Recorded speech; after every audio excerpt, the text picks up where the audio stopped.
Welcome back. Today we're continuing with part 2 of the laws of Nitilat Yadayim. In this video, I will be discussing the different instances in when one must wash his hands according to the Jewish halacha. One must wash his hands upon waking up, leaving the restroom, cutting one's hair or beard, trimming one's nails, taking off one's shoes with his hands, touching one's feet, massaging one's scalp, walking among graves or corpses, touching a corpse, removing lice from garments, marital relations, touching lice, touching parts of the body that are usually clothed, and after bloodletting. The laws of washing hands after these instances are more lenient than during morning washing. One way is that a container isn't necessary, and you may just place your hands alternatively 3 times under running water, as long as you use a sufficient amount of water to cover your hand. However, whoever is stringent and always pours the water from a container, they will receive a special blessing from heaven. It is very important, specifically in the case of trimming your nails, that you wash your hands immediately afterwards in the prescribed manner, for if he doesn't, there are consequences that he must fear for that day. In the special case of trimming nails from another person, the one who does the trimming does not need to wash his own hands. Only the person whose nails are being trimmed needs to wash his hands. As a side note, it is very important to keep your nails no longer than your fingertips all year, since Kabbalah teaches that overgrown nails enable harmful forces to attach themselves to the person and cause the person to be punished severely. This applies equally to both men and women. Anyone who touches shoes, even if they're perfectly clean, must wash his hands. If he kicks off his shoes and doesn't touch them, then he doesn't have to wash his hands. Someone who tries on new shoes in the store does not have to wash his hands as long as he doesn't touch the shoes directly. Even though people probably tried on the shoes before, he still doesn't have to wash his hands. But whoever does so will receive a special blessing from heaven. These laws also apply to touching rubber boots and house slippers. No washing is necessary after touching shoelaces or clean socks.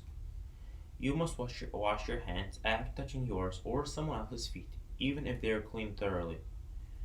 After massaging one's scalp or scratching your head, you must wash your hands. If, however, only the hair is touched and not the scalp itself, then you do not have to wash your hands.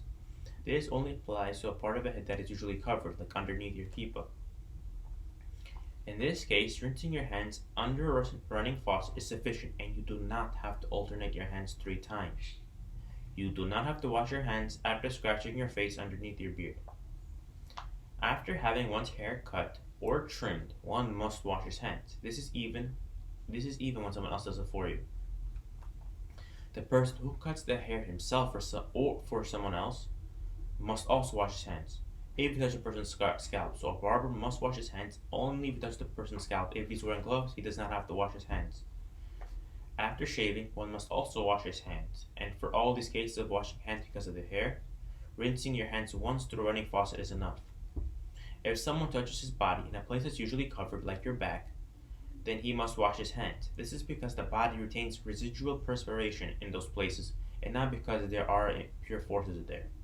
It is sufficient to rinse one's hands 1 time through a running faucet in this case.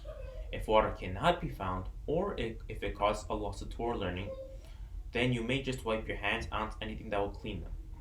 If someone touches mucus from his nose or earwax, one should rinse his hands. If he's learning Torah this time, then he may wipe his hands clean on anything and continue with his studies. Nevertheless, one should avoid touching those places, especially when learning or praying.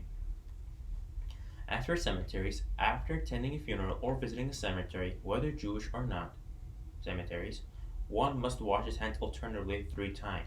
You must do so even if you only escorted the casket and did not enter the cemetery, as long as you were within 6 feet of the coffin. As a side note, one should not visit cemeteries often, especially women. There are harmful spiritual forces there that especially target women. If you visit a gravesite of a great tzaddik and that is not situated in a cemetery, then it is not necessary to wash your hands afterward. An example of this would be Rabbi Shimon Bar Yochai's grave in Meron. Shacharit, Mincha, and Arvit prayers are not allowed to be said in cemeteries or next to tombs unless the location of the actual graves are situated farther away, such in the case of Rabbi Shimon Bar Yochai.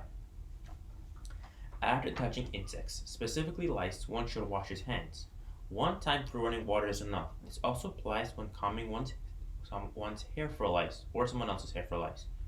Even if no lice were actually found, you must also wash your hands.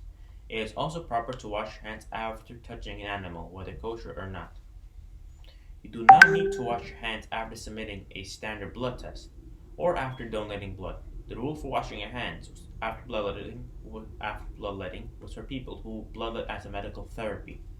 If someone touches the hands of someone with impurity on their hands, as in the above mentioned cases, then that person does not need to wash his hands, unless the hands that he touched weren't washed after waking up. With this, we conclude part 2 of the halachot of Netilat Yadayim. We wish you all a blessed day.